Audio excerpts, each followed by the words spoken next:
En Kotor, desde que llegas, hay algo que se distingue en el panorama, una silueta de piedra que se abre a lo largo de la montaña como una gran cicatriz. Son las murallas, y si las sigues en su ruta te llevan hasta la fortaleza de San Giovanni, el centinela de piedra que ha vigilado la bahía durante más de 1000 años. Estando aquí era imposible no subir, aunque el esfuerzo físico representara una nueva aventura. Hoy les cuento cómo fue esa subida, describiendo cada momento de la visita. Sean todos bienvenidos.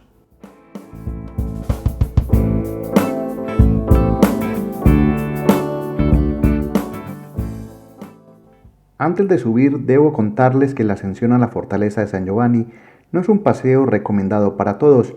Son 1350 escalones de piedra, algunos irregulares, otros resbaladizos, que ascienden a 280 metros desde el casco antiguo hasta la cima de la montaña de San Juan. El recorrido completo, si lo haces a buen ritmo, te llevará entre 45 minutos y 1 hora solo de subida, y otros 45 de bajada si no te entretienes demasiado. En total, entre 1 hora y media y 2 horas para hacer ida y vuelta con calma. Y una vez dicho esto, si ya han decidido hacer la ruta, créanme que cada gota de sudor valdrá la pena.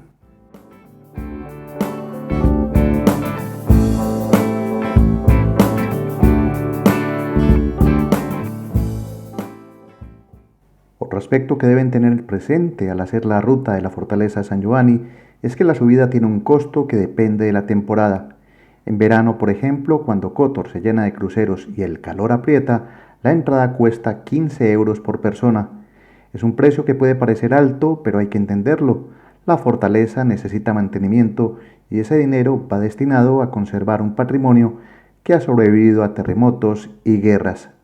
Al parecer, si vienen en invierno, la subida es gratuita, pero deben tener en cuenta que la experiencia es completamente diferente. Ahora estamos en verano y dicho esto, comenzamos el ascenso.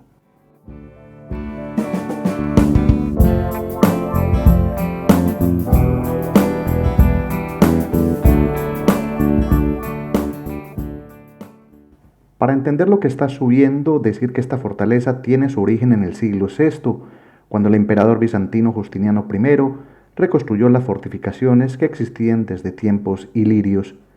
Pero la estructura que vemos hoy es principalmente obra de los venecianos, que dominaron Kotor desde 1420 hasta 1797. Durante estos 4 siglos construyeron bastiones, torres y murallas que convirtieron a Kotor en una fortaleza infranqueable.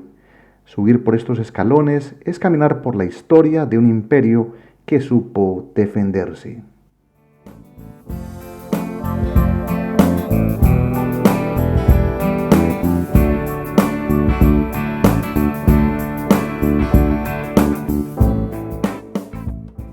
Bueno, este es el primer punto de la fortaleza de Kotor. Hay 23 puntos en los cuales se puede detener. La subida, como pueden ver, es un poquito pronunciada. Si das un paneo, compi, pues aquí se ve la bahía de Kotor y los pueblos que hay alrededor. Vamos a comenzar a hacer. Presupuestan 40 minutos, pero depende de la condición de cada persona. Entonces vamos a hacer relativas paradas para ver lo que hay. Vamos a seguir.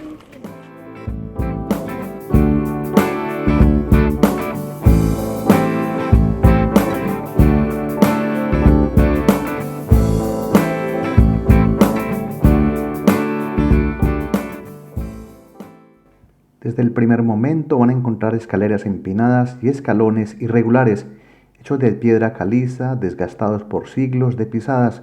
Algunos están sueltos y otros son resbaladizos. No es un camino para hacer flip-flops ni ir con prisas. Es una ruta para ir con cuidado, con agua y con paciencia. Porque aunque el objetivo está arriba, el viaje es tan importante como la meta. También les recuerdo que eviten hacer el recorrido en lluvia, porque algunos tramos se vuelven peligrosamente resbalosos.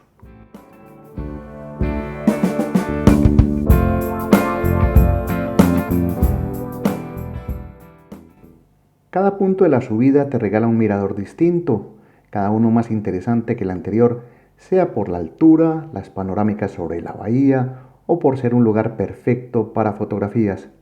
Y así, a mitad del camino, te encuentras con una pequeña iglesia llamada Nuestra Señora del Remedio, construida en 1518. Se alza encaramada en la ladera, pegada a la muralla, como un refugio para los que suben y los que en el pasado defendían la ciudad. Cuenta la historia que los residentes la construyeron en agradecimiento por haber librado a la ciudad de una epidemia de peste. Desde aquí las vistas son impresionantes. El casco antiguo se extiende abajo y la bahía empieza a asomarse entre las montañas. Es un buen momento para parar, beber agua y recuperar el aliento.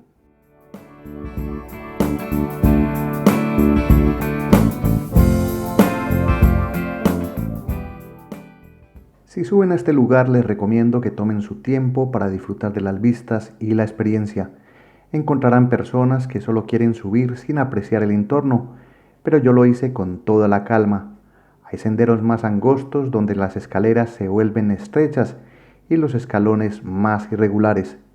En algunos tramos apenas hay sitio para que pase una persona, pero eso pasa a un segundo plano, cuando tienes un paisaje impresionante que te permite ver Kotor, la bahía, los pueblos cercanos y las montañas que hacen de este lugar uno de los más visitados de todo Montenegro.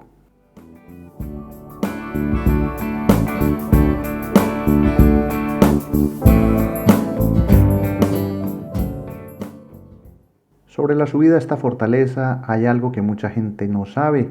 Además del camino oficial de 1350 escalones, existe otra ruta alternativa para subir.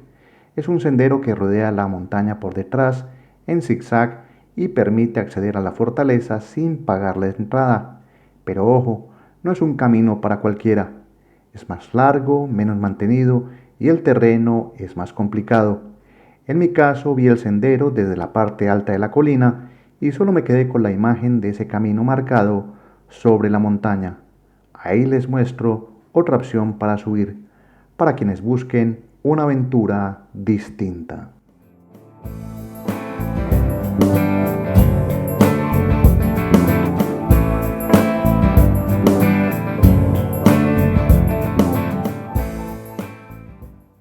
Con más de una hora entre pausas y caminos vas llegando al destino. Aquí se encuentra la cima de la montaña de San Juan, a 280 metros de altura. La fortaleza se extiende ante ti con muros derruidos, torres en ruinas, arcos que aún se mantienen en pie. El terremoto de 1979 destruyó gran parte de Kotor y también afectó la fortaleza. Pero ya antes habían dos terremotos, el de 1563 y 1667, ya habían dejado también su huella. Llegar a este punto después de 70 minutos es en lo personal una gran recompensa.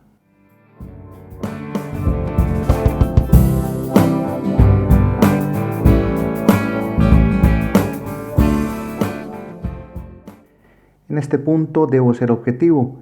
El lugar, al recibir tantos visitantes, muchos de ellos con nulo sentido común, va acumulando basura en cualquier sitio o marcas en las piedras, por no decir demás hechos que me repugnan de lo nefasto que puede ser el turismo que no respeta estos entornos.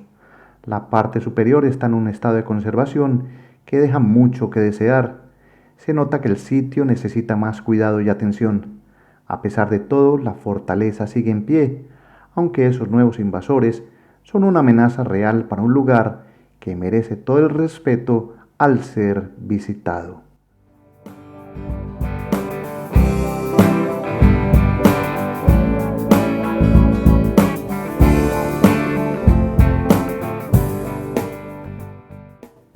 Dejando de lado mi reclamo, lo mejor que van a encontrar en este punto es la vista. La bahía de Kotor se extiende con otros pueblos que se distinguen a lo largo de la orilla. Es uno de esos momentos en los que el tiempo se detiene. Te sientas en una piedra, miras el paisaje y agradeces a la vida por llegar a sitios así, que cuando era pequeño ni siquiera aparecían en enciclopedias. Un lugar que he tenido la fortuna de subir 2 veces. La primera fue con una gran amiga que hoy ya no habita este plano, y al llegar aquí la recuerdo en voz alta. Este siempre será tu lugar de descanso, Hilaria.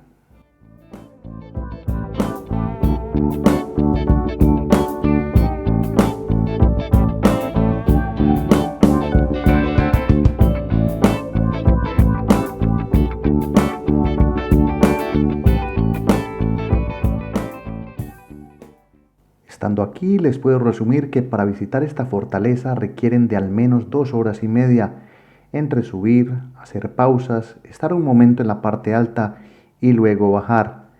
Pero lo más importante es hacerlo con seguridad, sin que nadie te acose e ir apreciando cómo la belleza de esta fortaleza se mantiene a pesar de las invasiones, terremotos, luchas y un turismo masivo que hace ver frágil un patrimonio que requiere el cuidado de todos.